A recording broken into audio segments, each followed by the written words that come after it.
Dios les bendiga, hermanos y amigos. Les saluda nuevamente su servidor en Cristo, Libardo Figueroa, desde Púlpito Virtual.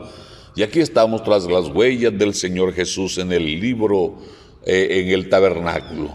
Libro de Número, capítulo 1, versículo 48 en adelante.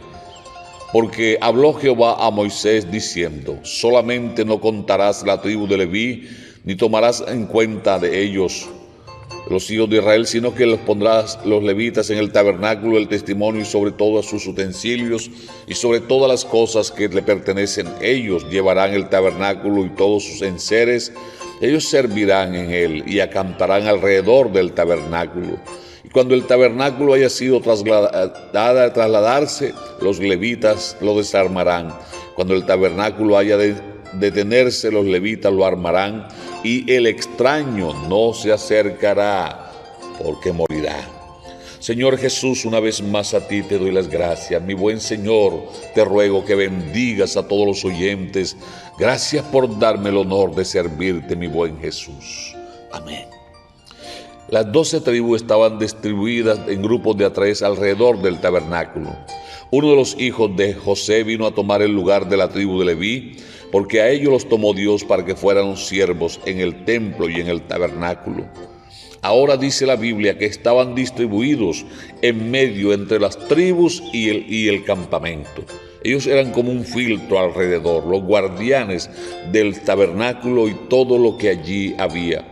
Porque dice el versículo 51, para que ningún extraño se acerque, porque va a morir por indigno. Pero además, los hijos de Israel, dice el versículo 53, pero los levitas acamparán alrededor del tabernáculo de testimonio para que no haya ira sobre la congregación de los hijos de Israel.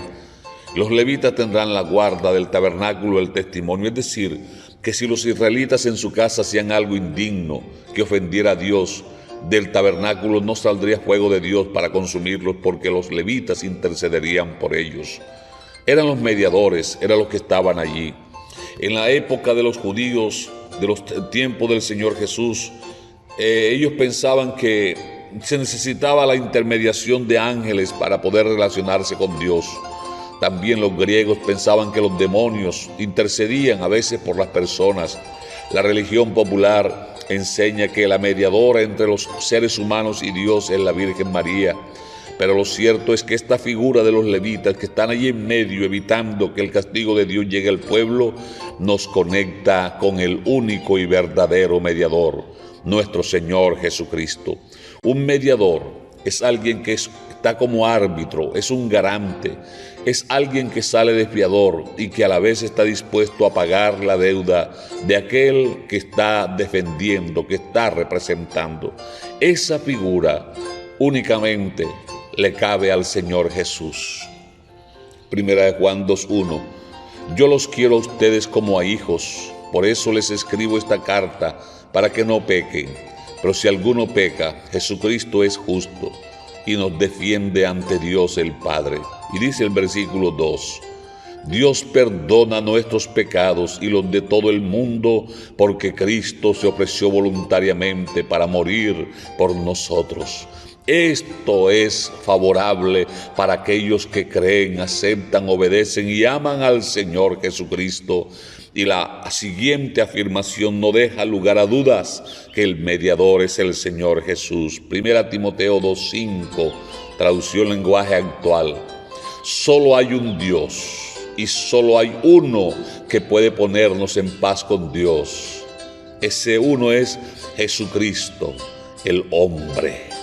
No hay duda entonces, el Señor Jesús está intercediendo por nosotros como el sumo sacerdote.